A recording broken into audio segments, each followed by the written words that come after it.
The point is, if you're going to be consistent with your atheism, you're going to have to admit that your altruism is just a bias, just a prejudice. It's not an absolute.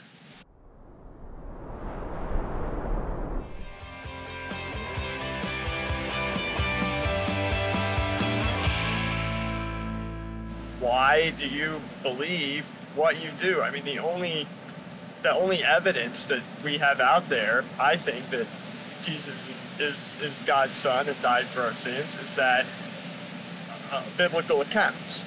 And,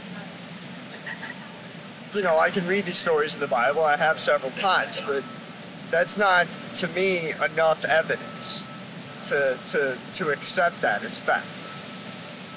Okay? Then what have you chosen to believe, and what is the evidence that what you have chosen to believe is so reliable? I honestly don't think that there's enough evidence out there to form any belief on anything. So I'm fully free to admit that I don't have any beliefs on that matter. I don't know. All right. Now, believe me, sir, I'm not attacking you personally, fine, okay, but I want to shoot straight with you. Sure. Sir, I'm afraid that you're lying to yourself, and you're lying to me. Why? You're a student here, right? Right. Sir, if you're a student here, you did not get here by accident. Okay. You are one highly, highly motivated individual. Okay. You are living for something. You are living for someone. Well, sure. You have faith. I have goals and things that I want to do and things that I want to accomplish, but I don't necessarily see how that, you know, how that affects my belief in the existence of a higher deity. Well, you're right. But what you have is, you have faith. You have faith that the goals that you have established are worthy of your lifeblood. Okay. I don't dispute that. Okay. So, you have faith that someone or something is worthy of your allegiance. You're trusting someone or something to give your life meaning, purpose, direction. I obviously don't know what it is. That's what you got to figure out. I mean, there's things that I look at and I view as valuable based on the evidence that I have, but you are, I think, perhaps, I'm not trying to put words in your mouth, but I think are asking us to believe in Jesus. And I guess my question is, then if that's your goal, what can you offer us other than the written passages in the Bible? Because to me, those written passages aren't enough evidence. Well, fine.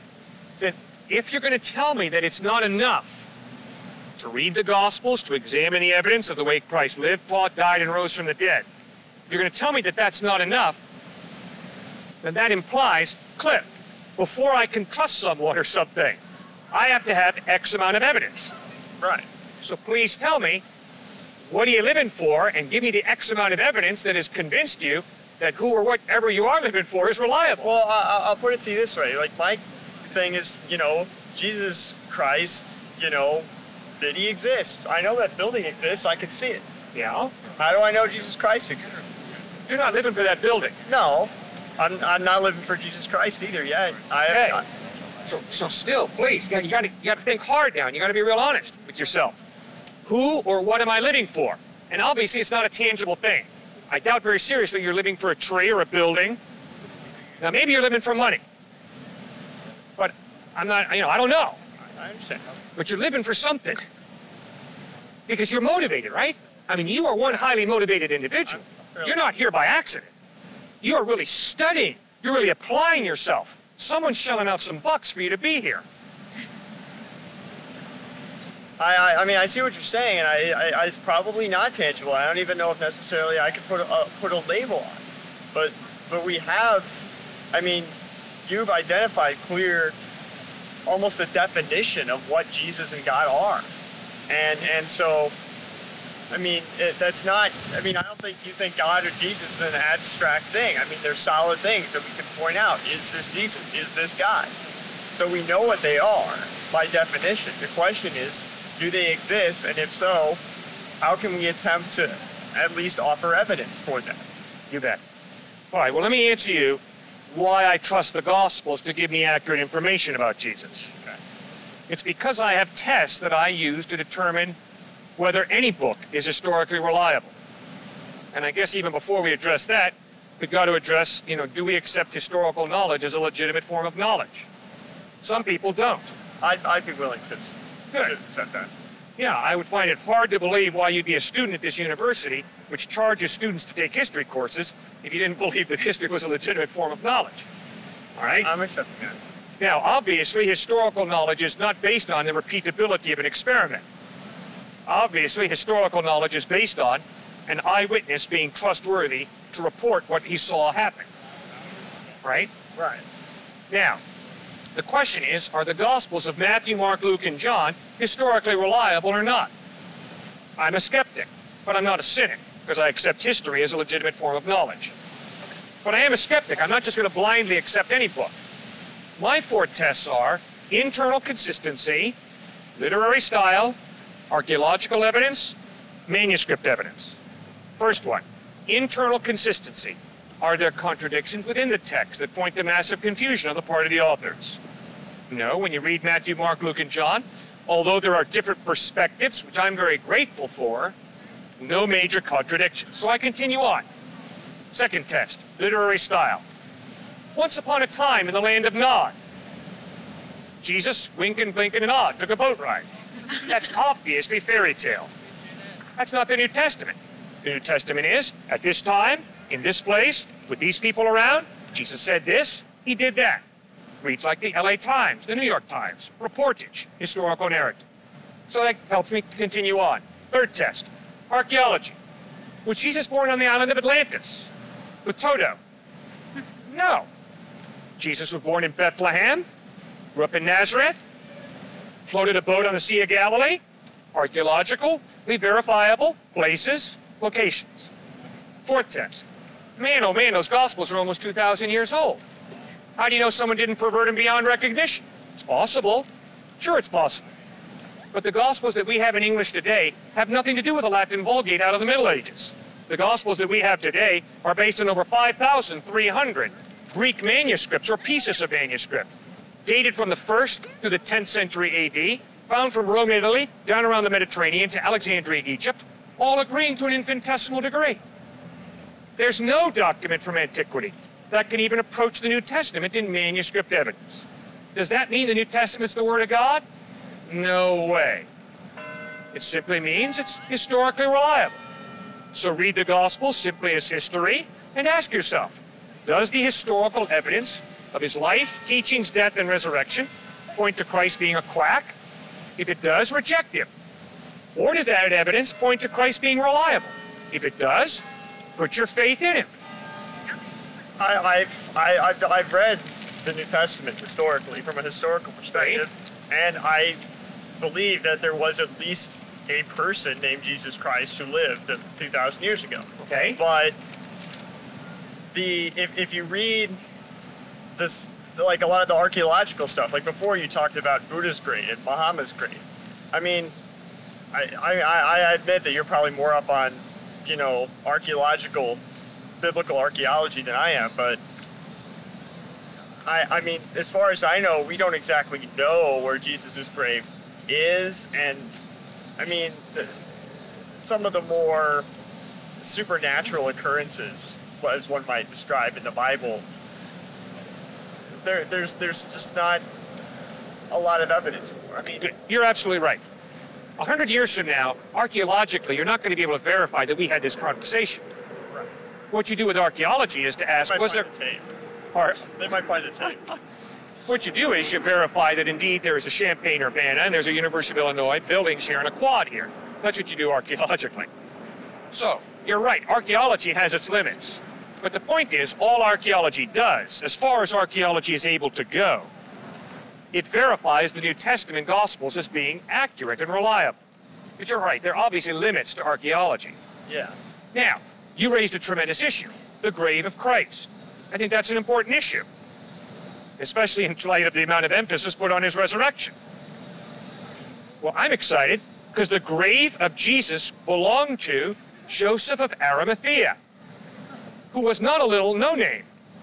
The dude was one of the rulers, part of the Sanhedrin, there in Palestine. So this was a very well-known man whose tomb was very well-known. This was not some secret, hole-in-the-wall place. This was a very well-known political figure, leader in the community. His tomb was very well-known, and Christ was buried in the tomb of Joseph of Arimathea. There were Roman soldiers set to guard the tomb to make sure that there were no grave robbers.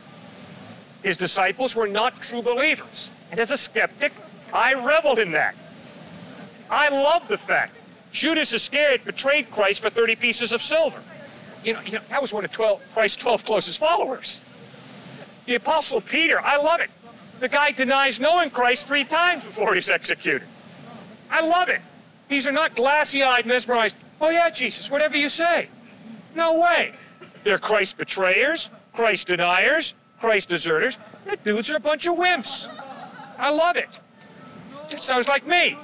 I'm not just going to blindly follow some guy who claims to be God in human form. I'm going to say, buddy, I'm going to check whether your elevator goes to the top first.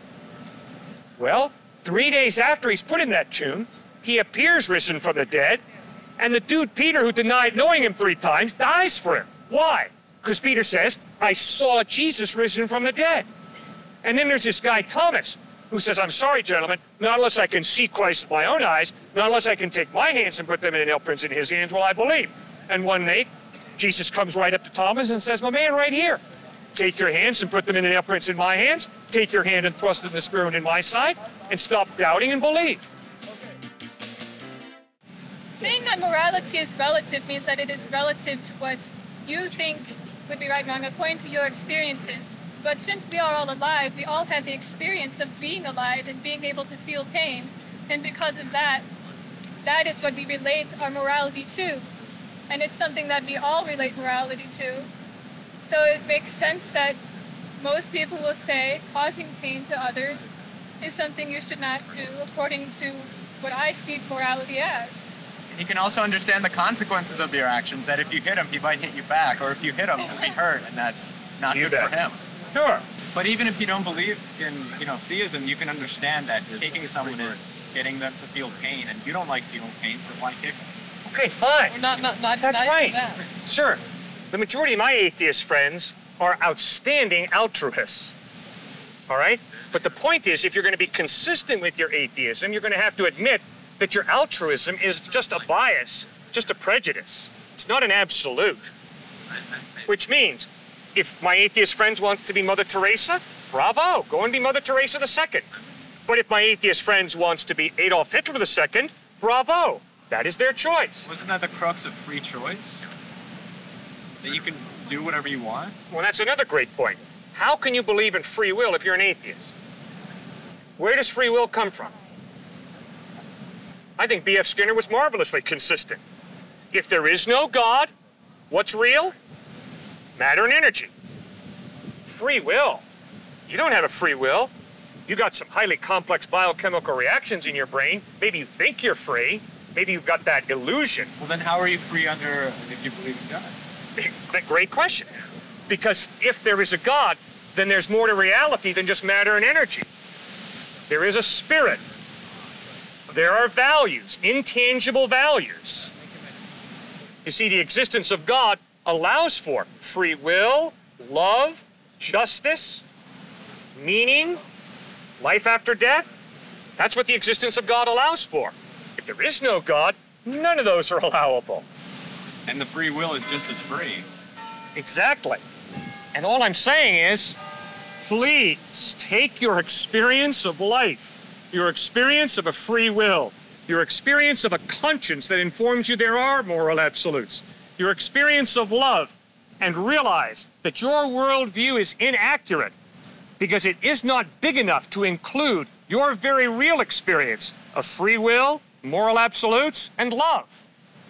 See, if I have a faith and it doesn't square with reality, I better go back and re-examine my faith. My faith better square with reality. So if I have a belief that there is no God, and yet I experience moral absolutes, love, meaning, and free will, then I better go back and re-examine my atheism and say, wait a second, there's a problem here. In this day and age, and the science that we have, isn't it a better question to ask, not so much did the resurrection happen, as much as what is the nature of the resurrection? because even in the Gospels, some of the writers, they go out of their way at times to point out that it was not an entirely corporeal experience. The doors were locked and we came inside. Yeah. We walked with him for miles and didn't know it was him. Only through the symbolic act of breaking the bread and everything did they even recognize him. And even the simplest-minded mythologist could come up with the idea that perhaps what they were realizing after Jesus' death is that what Jesus was all about was not necessarily specifically to him as much as it was something that was communal and for everybody. So what are you suggesting that the resurrection was? I'm suggesting that I have the slightest idea, but I think it's one of the most important questions to be asked. Not whether it did happen, but what was its nature. Well, sir, in light of the fact that I've never witnessed a resurrection, I tend to be a little bit skeptical. And so I'm not quick to believe it. But if it did happen, I certainly am not going to walk away from the eyewitness testimony, because I wasn't there. So if the evidence is that we can trust these eyewitnesses, if the evidence is he did rise from the dead, I'm going to follow what the eyewitnesses said happened. When you say eyewitnesses, there's also, I mean, you mentioned earlier that there were no major inconsistencies, but what about the minor inconsistencies? Because they are there in the gospel. Well, I'm real grateful that those minor inconsistencies are there. It shows they didn't copy off each other's paper. But scholars have noticed that they have. Many scholars are almost certain that Mark was sitting right in front of Matthew. The manuscript was right in front of Matthew. And beyond that, what about it seems to me that any person who fancies themselves a Christian should be interested in what everybody more or less contemporary had to say about the name. And particularly if they assign words to Jesus. What about the extra biblical texts? Because even some of the things in the canon were considered by other Christian groups heresy. And when the final power came, decided that a book would be helpful, you have a lot of things left out that many people believed in absolutely. All right, you mentioned the final power. Who are you referring to? Well, the developing Catholic Church, among other. I mean, when the canon was put together. All right, who put the canon together? I just bought a book about it. I'm not cracked open yet, but what developed Marcion, I know that much, was directly involved, and I'm pretty sure he was linked to Rome. Yeah, Marcion was a heretic. Marcion rejected the Jewish testimony of Christ, accepted the Gospel of Luke and the 10 Pauline letters, and said that's what the canon should be. And in response to that Marcionite listing of acceptable books, a lot of people kicked it into gear and started saying, whoa, that's not what the Universal Church has accepted. You read Eusebius's account of Papias, 70 to 140 AD, and Papias clearly talks about Matthew writing the Gospel of Matthew and Mark conferring with Peter and writing the Gospel of Mark. Then you go to Justin Martyr, writing about the memoirs of the apostles. Then you go to Tatian, who writes the Diatessaron, this harmony of the Gospels for the Syriac version. Then you move on to Irenaeus from 130 to 202 AD, writing about the fourfold Gospels, like the four corners of the earth. Obviously, 4 Gospels are being viewed as highly authoritative, highly reliable. Others are being excluded. Then you go to the Muratorian fragment, the end of the 100s, the 190s, and you've got a pretty concise statement that Luke is the 3rd Gospel, John is the 4th Gospel. So it's rather clear that there was no council that put the New Testament together. The 27 New Testament books were agreed upon by the worldwide church. They were universally used. They were frequently used. The Gnostic Gospels were rejected. Some dispute over the Shepherd of Hermas, the Apocalypse of Peter. Yes, there was some dispute that went on. Are they legit or not? There was severe question about 2nd and 3rd John and Jude, the reliability of those texts. But eventually they were accepted by the Universal Church, which used them regularly. So it wasn't one group motivated by a political agenda that put the New Testament together. It was the worldwide church using certain documents regularly, accepting them as apostolic in origin or as coming from a person who was connected to an apostle. It's an exciting thing. It wasn't some corrupt little group that got together and made up the New Testament. Do you think that because those people were raised in other countries and raised by people that believed other things and obviously believe those things because they were raised by those people, they're going to hell because they don't humble themselves before the Lord because that's not what they were taught to do? My experience is that we don't have to believe what Mom and Dad taught us. True, but you believe what your mom and dad taught you. I don't believe what my mom and dad taught me. I was raised Unitarian. My parents are still a Unitarian. I'm a Buddhist because I've been cultured in the religions of the world. That's what being a Unitarian is. We go through education. I've learned of a lot of them. And Buddhism is just the one that seems to hold up the most, to make me want to be a better person, is Buddhism. It just, I don't know, it feels right. It's not, Christianity is just too major in this country for me. There's too many different sects. You got your Catholics that believe that, they need to warn their faith, that they're, you've got to just humble yourself before this almighty God that will punish you if you don't do what he wants you to do. Buddha's just accept him and, you're there. If you don't, then you're reincarnated in some lesser form. It's just, and you have another chance to accept that and be reincarnated again into another higher form. I don't know, it's just my personal preference on the religion. Like I said, I wasn't raised religious. I wasn't raised by religious people. So obviously I'm not very religious, but I have chosen a religion. It's a good one. Why do you believe in I want to know reincarnation? if, in your opinion, am I going to hell because I don't humble myself before a Lord? I just try to accept every person for who they are, look for the good in everyone I meet, and be the best person I can. Is that wrong of me to not be afraid of some God, to want to accept some God as, for me, being who I am, not being who he created me to be, and not for fear of him trying to be somebody better than I can be? I don't know, am I wrong? Am I, doomed? You're not wrong to try and be the best person you can be. That's exactly one of the reasons I put my faith in Christ.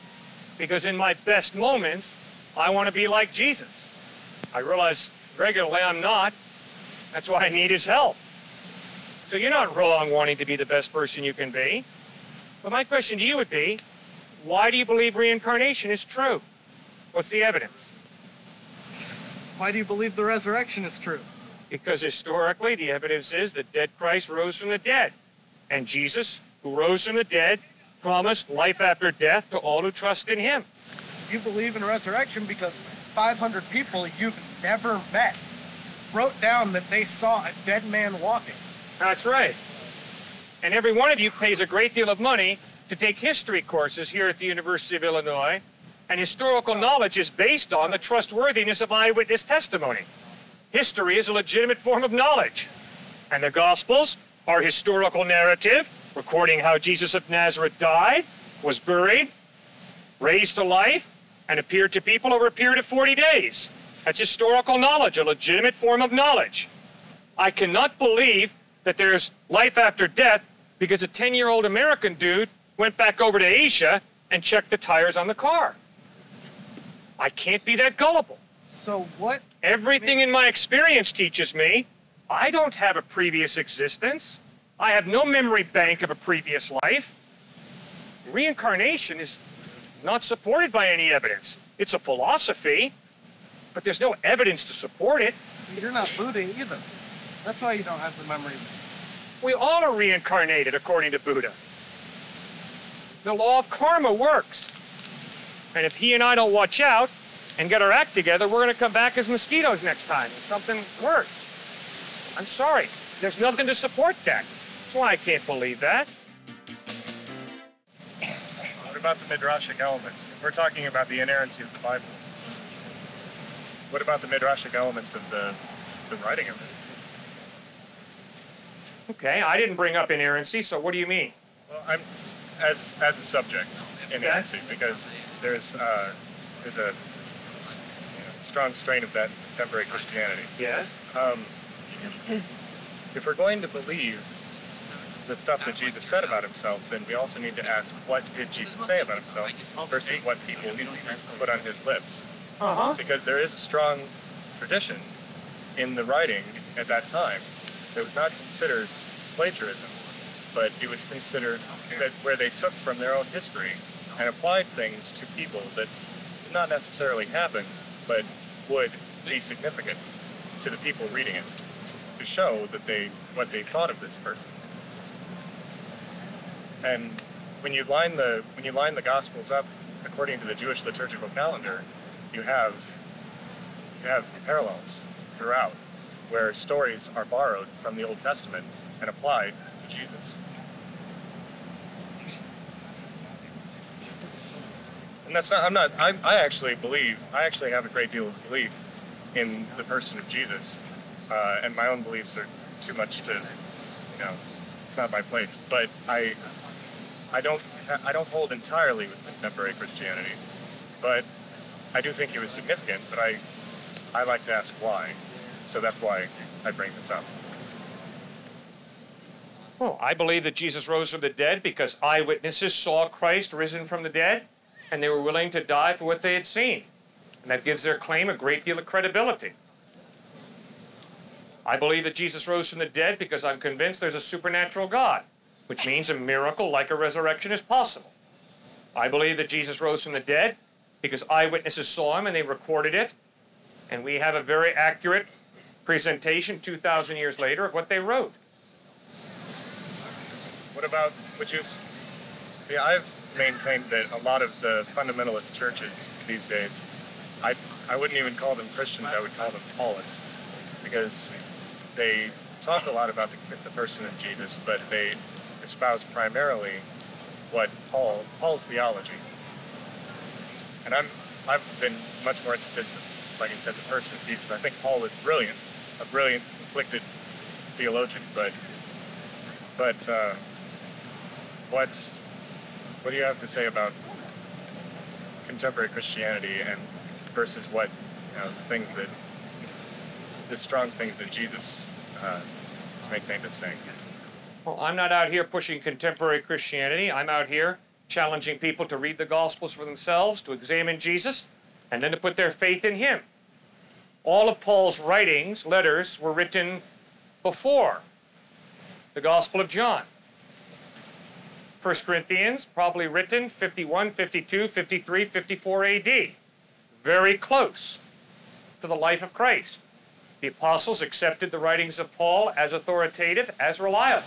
There was a lot in Acts. They talk a lot about the discrepancies between the early church. Paul being somebody frequently unaccepted by James. Peter, once again, saying one thing and doing another. You know, sounds like human beings. That doesn't blow me out of the water that Peter and Paul had some disagreements. I think it's real clear that Peter and Paul acknowledged Jesus as Lord. He was their Savior. And Peter and Paul followed Christ.